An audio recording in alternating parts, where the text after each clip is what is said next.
Good everyone, Organized Video, and today we have a brief overview of the new Warbonds setup and also the Battle Pass. Obviously, as you may have noticed in the Discord server and on my older Warbonds video, I have linked this video because of it. The older Warbonds is no longer relevant, however I will still keep the video up in case anyone looks for a Warbond tutorial and they can't find, well, Warbond slash Battle Pass tutorial, and they obviously see the private or the pinned comment, and they'll go to this one instead. So, coming from the older video, obviously I checked my older video just to see how it was doing and everything, and what is actually different in comparison. And there is quite a bit to mention, so we're going to cover Warbonds first, and then we will go into the Battle Pass itself. So the daily tasks and the special tasks that you may remember from the old Warbond system are exactly the same. However, you don't get Warbonds from them anymore.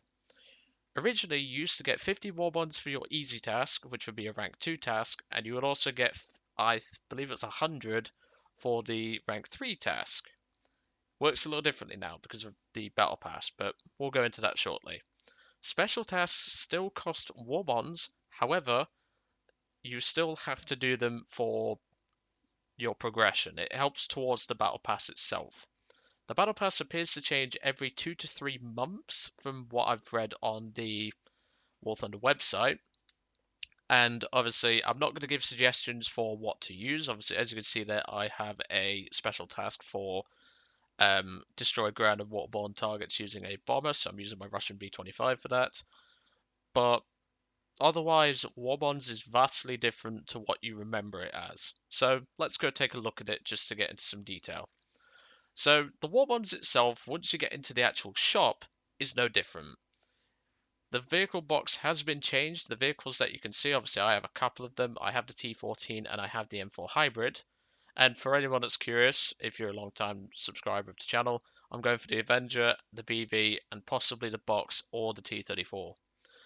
This doesn't change, and obviously if you have any Warbonds at the time that can be used in the older shop, you're more than welcome to use them, but I would recommend saving them for this shop, because obviously there's a lot more to go for here. But Warbonds itself isn't really changing that much. Obviously, as you can tell, I've done my dailies and I've done 2 logins for this season. Now, obviously, you have levels, which is how you get Warbonds. As you can see there, I got 350 Warbonds for passing through level 1.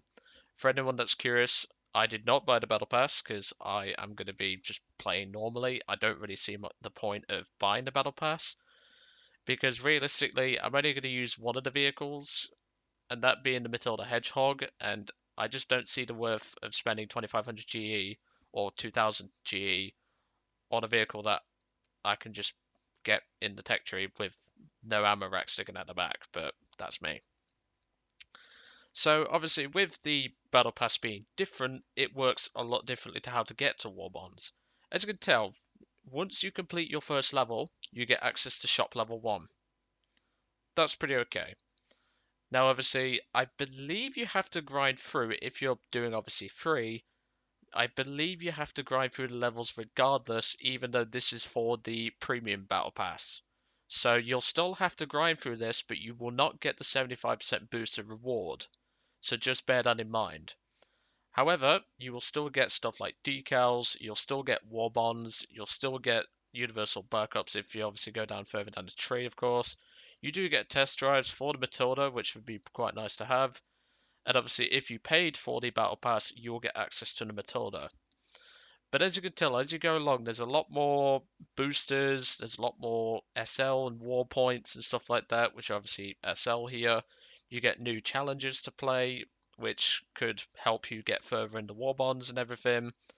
But as you can tell, as we go further up, as I slowly go through so you can just take a look, you can see here, rank, well, shop, so I would say level 37, we get access to shop rank 4. Now, the way that works is you have to grind through every single part to this point to get shop rank 4. That doesn't mean you can get vehicles in war bonds, so just bear that in mind. But obviously, as you continue to go along, you're still going to get free stuff like the challenges, which I'll cover shortly. And you obviously get a free booster set, which you can see there is RP sets. You get a 75% boost there, you get also a 150 and a 200. But as you can tell, as you go a bit higher, there is something more to the free part of the Battle Pass if you're going free to play like me. You are practically guaranteed to get one vehicle, and this being the F2G1 Super Corsair. I'm personally not going to use this vehicle, it's probably just going to be tanker trash heaven, but that is personally what people will probably do with it. I'm just going to get it so I can grind through to Warbonds because that's what I'm focusing on. But obviously, you'll still continue to get normal stuff like a unique skin for the F2G Corsair, which is a race camouflage for it. And once you get to level 58 in the Warbonds, well, not Warbonds, the Battle Pass, you will get access to shop rank 5 for Warbonds, which means you can now get vehicles for free in Warbonds, and obviously you get 750 to put towards them. Now, obviously that does mean that it's going to take a long time to get here. I am not certain how long it will take. No doubt Mr. TC, the European Canadian, will be doing a video on this very shortly, calculating how long it'll take. So I'd suggest go looking at him if you need advice on how long it's going to take. But personally, I think this is going to be a bit of grind, but I'm just going to be playing it casual. If I get it, I get it. If I don't, I don't. I'm not really bothered. But obviously, as you go further along, you'll notice that the rewards start to get a little worse. And obviously, once you get past 75, this is really where it just becomes war bonds and war bonds and war bonds. And you can just see, I mean, you do get the old decal or medal or whatever, but you can just see there's a lot of war bonds that are on offer. But you still get quite a few bit of war bonds. Now, any previous war bonds you had before the battle pass kicked in, you keep those. You simply just use them to get further into the battle pass. But obviously, the main part to progress through the battle pass first season is the challenges, and some of these are an absolute ball ache, let's put it that way. So this one's not too bad. Biathlon Marathon, which I've done just over a fifth.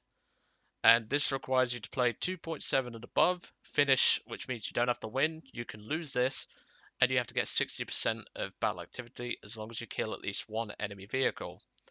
Now, I've seen a lot of people on forums and stuff like that complaining about Sim. I don't blame you because I feel that Sim should get a fair shot, but clearly Gaijin doesn't think so, and I think that's a bit disrespectful to the Sim players personally.